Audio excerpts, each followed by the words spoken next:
But speaking of Kyrie Irving, rumors have it that the Lakers and the Nets are working on a trade to send Kai to play with LeBron James and Anthony Davis in Los Angeles.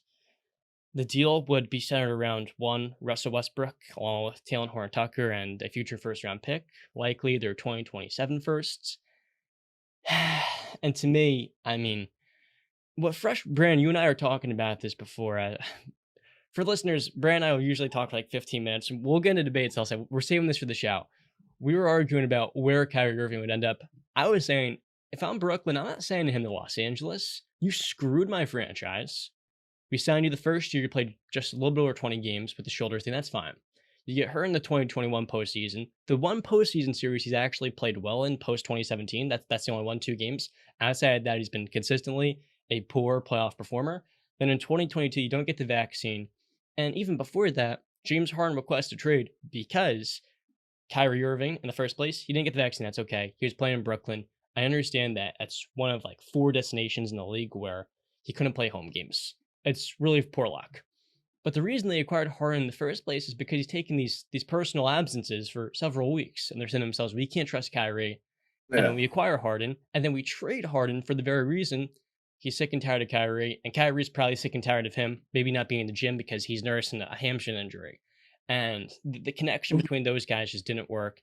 And for Kevin Durant, he was like as unstable as Kevin, insecure as he may be, he was the most stable voice and character of that big three, which says a lot or very little for more specifically.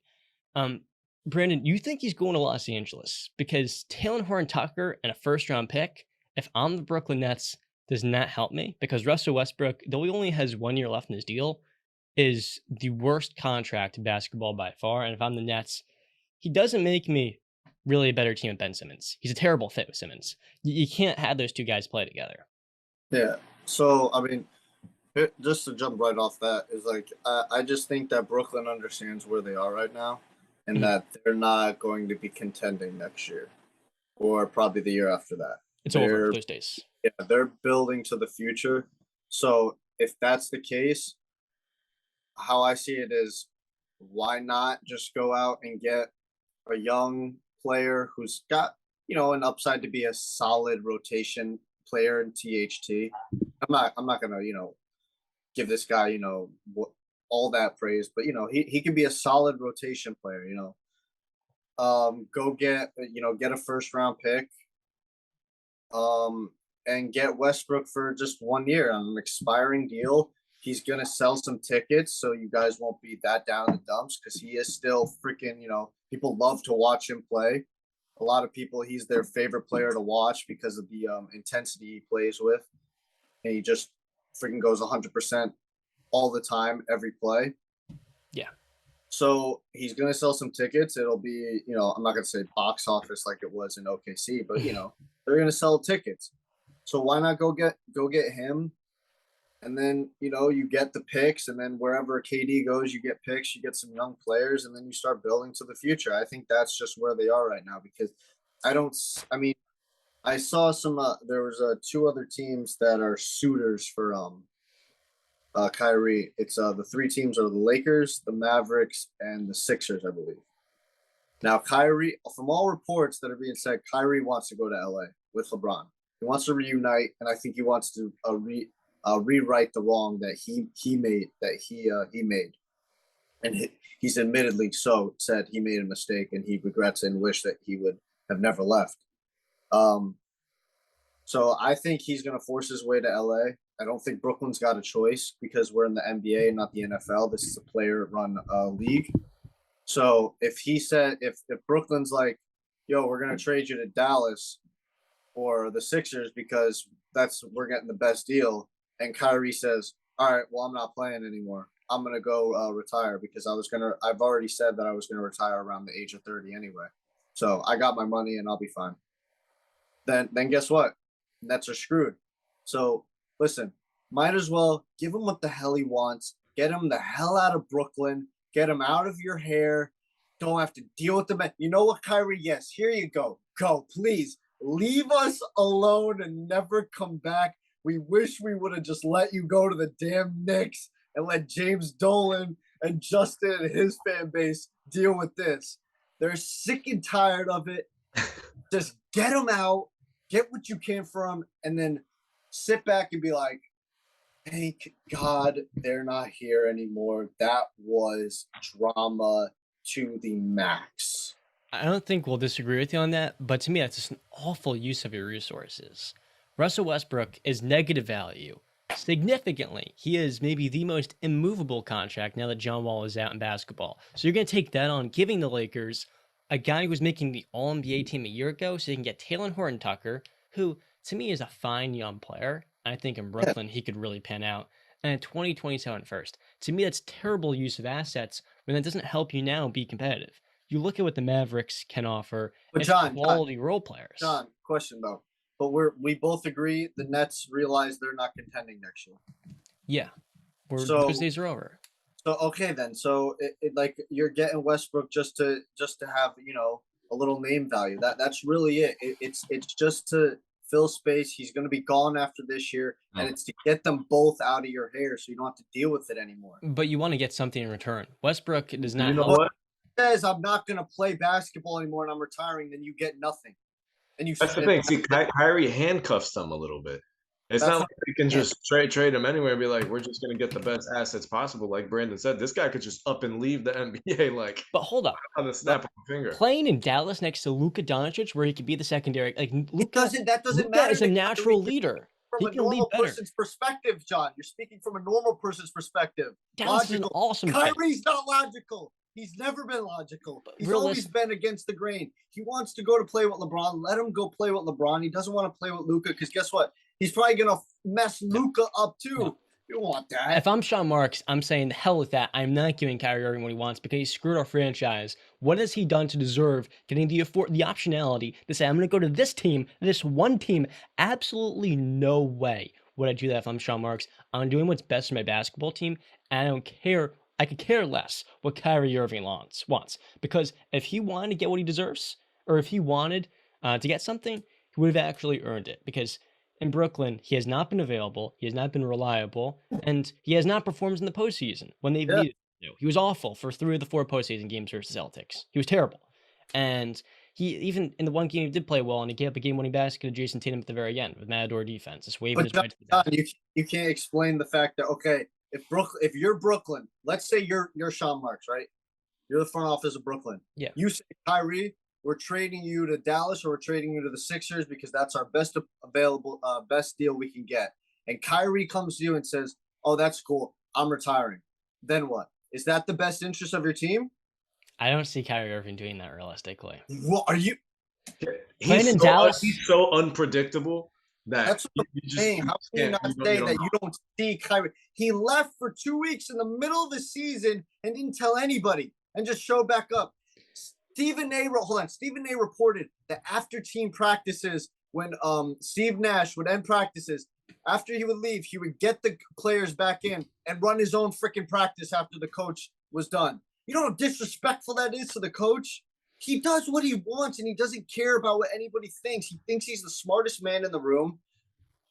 Like, that's it. It's just he's going to get what he wants because this is the NBA. It's not the NFL. And at the end of the day, I don't know how many teams are willing to sacrifice big-time assets for Kyrie. So I kind of think, I think Marks' hands are tied. The only team that would go after Kyrie is somebody that's desperate. And I think the Lakers are desperate. They're desperate enough to make that move. Dallas, after losing Jalen Brunson, I think, is desperate because in the Western Conference, you can't just say to yourself, oh, we made it to the conference finals, we're good. Because like we saw at the Hawks last season, if you don't make moves after making a big-time run and the rest of the conference gets better, New Orleans got wildly better with just Zion coming back. Now, more to that. Clippers are going to be wildly better. Denver got better this offseason. They added awesome free agents. We'll get to them in a little bit. And they get their 2 second and third best players back. The Lakers will be better. Portland will be better. Golden State will be younger and has a higher ceiling with those young guys developing. So, John, just real quick. So, if he does, let's say you think he might end up in Dallas as well. Dallas is an awesome landing spot. I understand that because so I think we can eliminate the Sixers from this conversation because I don't think not happening. Okay. Yeah. I believe he's going to LA. I think Justin thinks he's going to LA, and you think he's going to Dallas. So these are the two options. So I ask you this, right? If he didn't respect Steve Nash, what makes you think he's gonna respect Jason Kidd? Who's gonna be Hold on. the voice? No, who's gonna be the voice of reason for Kyrie in Dallas? There's no LeBron. There's no LeBron can contain that, and he showed he contained it. He has a respect for LeBron. Does he really have a respect for? If he starts making noise and making headaches, you think Luka's gonna want to deal with that? You think Jason Kidd, Mark Let me say Cuban, something gonna real want quick. to deal with that? I got a point to make. I do agree with you on the point. Antonio Brown, the unpredictability reminds me of Antonio Brown in the NFL. You don't know what his Yeah, next move is. But as a kid in New Jersey, this was somebody that grew up watching Jason Kidd and was one of his favorite players growing up. And now he is one of the most, not respected coaches, but one of the most liked coaches by his players because of how hard he makes them work. They buy in defensively. Those players trust Jason Kidd in Dallas. We even saw Milwaukee during his first part of that stint there. He is one of the best player motivators on the court. He's a guy you want to play for. He's tough. He's no nonsense. And he's also a Hall of Fame point guard. So I think for Kyrie Irving, yeah, Steve Nash is a nice guy. He's there to be the mediator. He's not yes. what Jason Kidd is. Jason Kidd's the All polar right, and guess opposite of a person. what? Kyrie. I bet you Kyrie is this type of person that if Jason Kidd starts trying to get hard with him, he's going to shut down and not want to, and not going to listen. It's going to go in one ear and out the other. Unless he has you. All right, he watched him as a kid. Cool. Kyrie's a grown ass man now. His opinions might change. He might be a fan, but this is work and this is basketball. And I guarantee Kyrie believes he's a better player than Jason Kidd. He already said when they went to Brooklyn and signed Steve Nash, they said, "Oh, we don't need a coach. Why do we need a coach?" Like that. Come on, man. LeBron is the only person that he will go under his wing and be like, okay, because and KD, but even KD, he kind of disrespect. I don't understand how they stay friends. Like how is that supposed to be your boy, and he's done all this stuff to you over the years in Brooklyn? Like that's your boy. Leaves in the middle of the seasons for what, 2 weeks with no reason whatsoever, and then shows back up out of nowhere. Refuses to get the vaccine. Like, what else? This guy has screwed you over countless times. Like, KD, you said you wanted to win championships, and one of your best chances at it is saying, I'm not playing half the games. Listen, Kyrie's been a roller coaster since he left LeBron and the Cavs. I think it was a big mistake from the jump. I think he knows it was a mistake from the jump. The Boston experiment, failure. The Brooklyn experiment, failure. The only time that we've ever viewed Kyrie, I think just sitting here right now thinking about it, the last time we just viewed Kyrie as just an amazing basketball player and didn't care about his personality whatsoever was when he was in Cleveland with LeBron. LeBron, he was the big brother. He took care of it and he looked out for the guy. So I want to see that come back together, man. And Justin, you want to know why we didn't hear any of the drama of BS in Cleveland? Is because you had LeBron there. And LeBron nipped that in the butt instantly. He's not Kyrie knew not to get wild like that. Like LeBron's not here for that. We don't need extra stuff going on, all right? We got to be tunnel vision. Yeah, let him go to LA where he can just focus on playing basketball. Let LeBron attract all the media attention, even though I know Kyrie will draw some, but I just want to see that guy play basketball because that's when everybody in the NBA just enjoys him. Absolutely. I think you're totally right on that because as they're talking about the other day on the Pick a Side podcast, he's basically like a two guard, the most skilled one in the game, and a point guard's body. You know what I mean?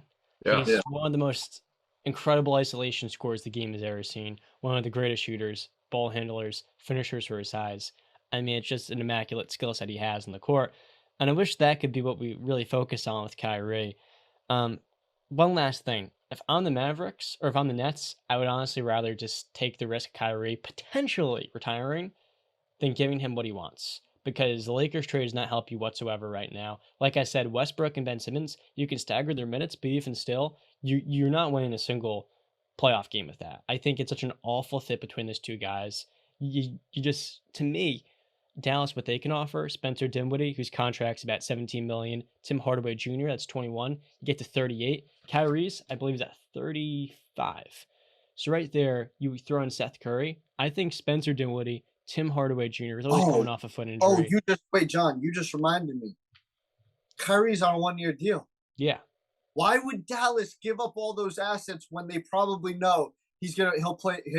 Let's say he does play. He plays 1 year in Dallas and then says, "Okay, I'm going to LA." So guess what? You just lost all those assets, expecting me to play with you guys. I played 1 year.